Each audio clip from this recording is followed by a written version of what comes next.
تو وزیر نے اپنے سپاہی گرد و نواح میں بھیجے تاکہ اس جگہ کے بارے میں کچھ معلومات حاصل ہوں۔ معلوم کرنے پر پتہ چلا کہ اس پانی کے چشمے کی جگہ کو یثرب کہتے ہیں۔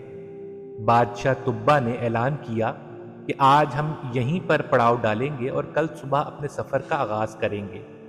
اب یہاں میں ایک وقفہ دیتا ہوں۔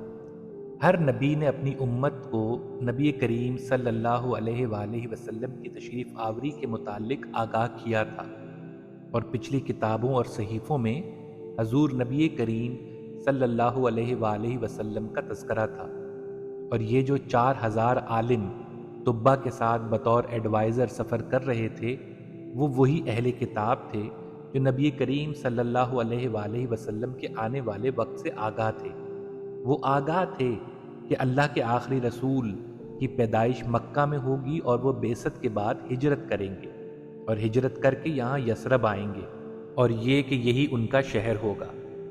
اب جب رات ہوئی تو 4000 علماء نے اپنی ایک خفیہ بیٹھک بلوائی جس میں صرف اور صرف یہی 4000 علماء شامل تھے، اور اپنی اپنی کتابوں میں درج باتوں کو ڈسکس کیا کہ یہ وہی جگہ ہے جو تاجدار کائنات صلی اللہ علیہ وآلہ وسلم کا مسکن ہوگی، اور اللہ کے آخری رسول صلی اللہ علیہ وآلہ وسلم ہجرت فرما کر یہاں تشریف لائیں گے۔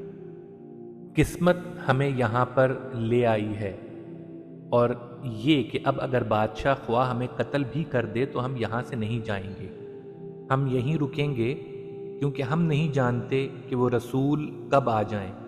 ممکن ہے ہمارے زمانے میں آ جائیں یا ممکن ہے ہماری نسلوں کے زمانے میں آ جائیں۔ یہ وہ 4000 علماء اکرام تھے اہل کتاب میں سے جو نبی کریم صلی اللہ علیہ وآلہ وسلم کے متعلق علم رکھتے تھے۔ اب صبح بادشاہ نے اعلان کیا کہ روانگی کی تیاری کی جائے۔ ان 4000 علماء نے اعلان کیا کہ ہم یہاں سے نہیں جائیں گے۔ بادشاہ اس بات پر بڑا پریشان ہوا کہ یہ تو میرے ایڈوائزر ہیں اور اہل علم ہیں، یہ کیوں نہیں جا رہے؟ اس نے وزیر کو خبر لینے کا حکم دیا، تو وزیر نے معلومات حاصل کرنے کے بعد بادشاہ کو بتایا کہ وہ جو مکہ میں کعبہ اور اس کی بیماری کا واقعہ ہوا تھا وہ کعبہ ابراہیم کے رب کا ہے، جو اس ساری کائنات اور اس میں موجود ہر شے کا خالق و مالک ہے، اور اسی رب کے آخری رسول جو اس کے محبوب بھی ہوں گے وہ اس مکہ میں پیدا ہوں گے اور ہجرت کر کے اس پانی کے چشمے جس کا نام یثرب ہے میں آئیں گے، اور یہی ان کا مسکن ہوگا۔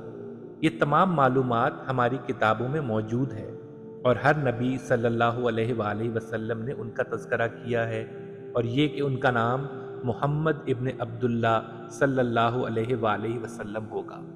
یہی وجہ ہے کہ ہم اس یثرب کی زمین کو چھوڑ کر نہیں جانا چاہتے۔ رئیس العلماء نے کہا کہ مبارک ہوگی ان لوگوں کے لیے جو اپنی زندگی میں ان کا زمانہ پا لیں گے اور ان پر ایمان لائیں گے، اور اگر وہ نہ پا سکے تو ان کی اولاد ان کو پا لے گی اور اس آخری رسول صلی اللہ علیہ وآلہ وسلم پر ایمان لائیں گے۔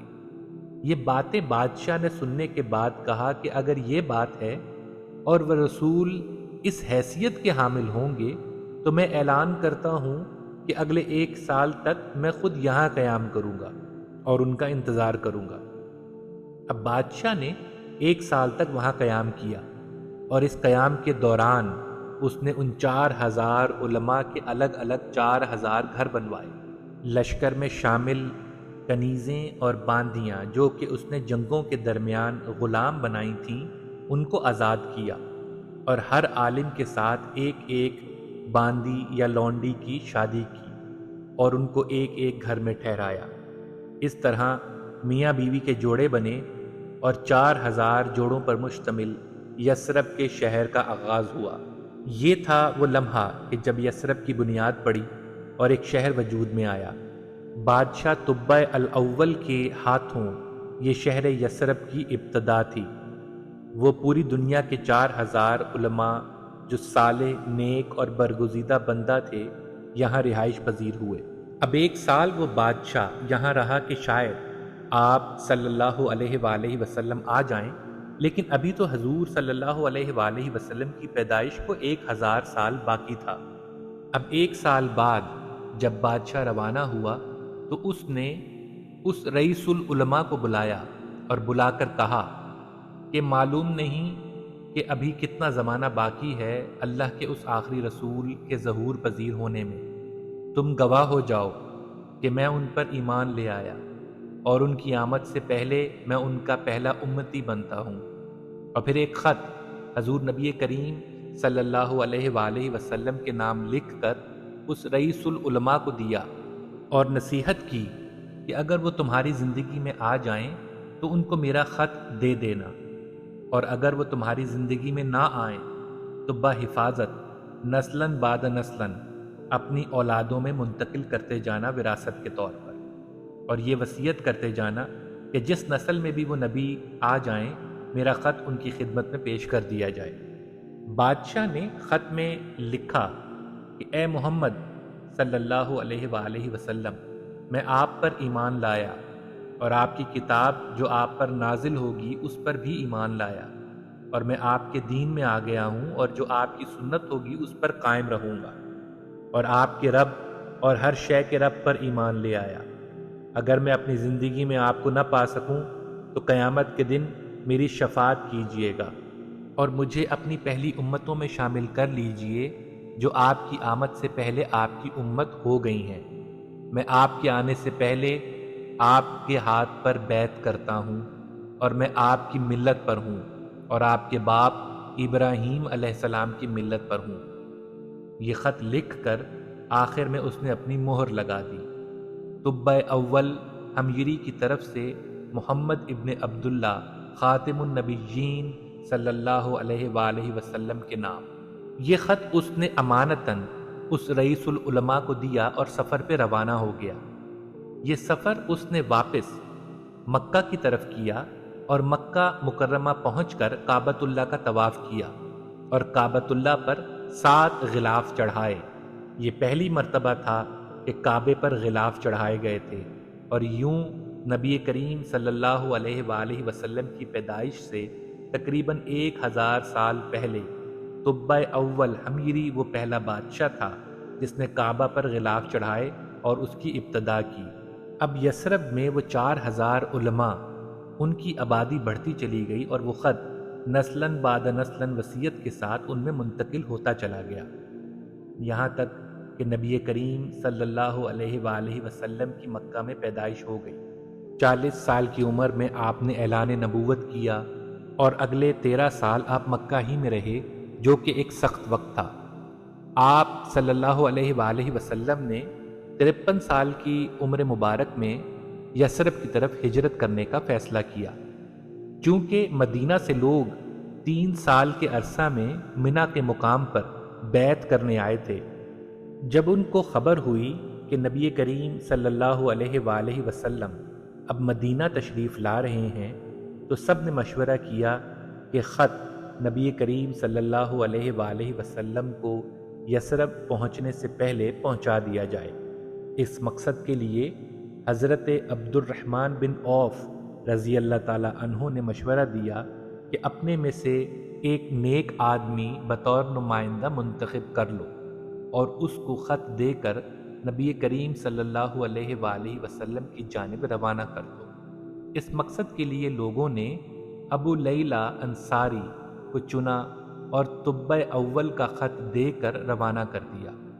مکہ معظمہ سے حضور صلی اللہ علیہ وآلہ وسلم ابھی نکلے ہی تھے کہ ابو لیلہ خط لے کر راستے میں پہنچ گئے جہاں نبی کریم صلی اللہ علیہ وآلہ وسلم نے پڑاؤ ڈالا تھا۔ ابو لیلہ کو معلوم نہ تھا کہ نبی کریم صلی اللہ علیہ وآلہ وسلم کون ہیں اور کون ابو بکر رضی اللہ تعالی عنہ ہیں۔ اس کی ملاقات پہلے نہیں ہوئی تھی۔ وہ اس خیال سے آ رہا تھا کہ میں مکہ کے قریب پہنچ کر دریافت کروں گا اور حضور کو ملتے ہی خط ان کے حوالے کر دوں گا۔ جب ابو لیلہ کی نگاہ نبی کریم صلی اللہ علیہ وآلہ وسلم کے چہرے اقدس پر پڑی تو وہ تکتا ہی رہ گیا اور سوچ میں پڑ گیا۔ اتنے میں نبی کریم صلی اللہ علیہ وآلہ وسلم نے اس سے پوچھا کہ اے شخص، تمہارا نام ابو لیلہ ہے؟ اس نے کہا کہ ہاں۔ نبی کریم صلی اللہ علیہ وآلہ وسلم نے فرمایا کہ طبع اول کا خط تم لے کر آئے ہو؟ اس بات کو سننے کے بعد ابو لیلہ متفکر ہو گیا اور انتہائی حیران ہو کر پوچھنے لگا کہ میں آپ کو نہیں پہچانتا، آپ کے چہرے سے جادوگر ہونے کے آثار تو نظر نہیں آتے، آپ کو کیسے معلوم ہوا کہ میں ابو لیلہ ہوں اور طب اول کا خط میرے پاس ہے؟ نبی کریم صلی اللہ علیہ وآلہ وسلم نے فرمایا کہ میں محمد رسول اللہ ہوں اور طبہ نے وہ خط میرے لیے ہی لکھا تھا، سو وہ مجھے دے دو۔ ابو لیلہ نے فوراً وہ خط حضور صلی اللہ علیہ وآلہ وسلم کی خدمت میں پیش کر دیا۔ نبی کریم صلی اللہ علیہ وآلہ وسلم نے وہ خط حضرت ابو بکر صدیق رضی اللہ تعالیٰ عنہ کو دیا اور فرمایا کہ پڑھو۔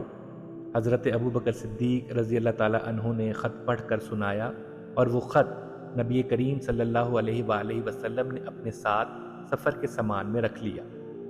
سفر ہجرت مکمل کر کے اللہ کے رسول صلی اللہ علیہ وآلہ وسلم جب یثرب پہنچے، جس کا بعد میں نبی کریم علیہ الصلوۃ والسلام نے نام تبدیل کر کے مدینہ المنورہ رکھ دیا تھا، تو ہر شخص خواہش مند تھا کہ اللہ کے رسول اس کے گھر میں قیام پذیر ہوں۔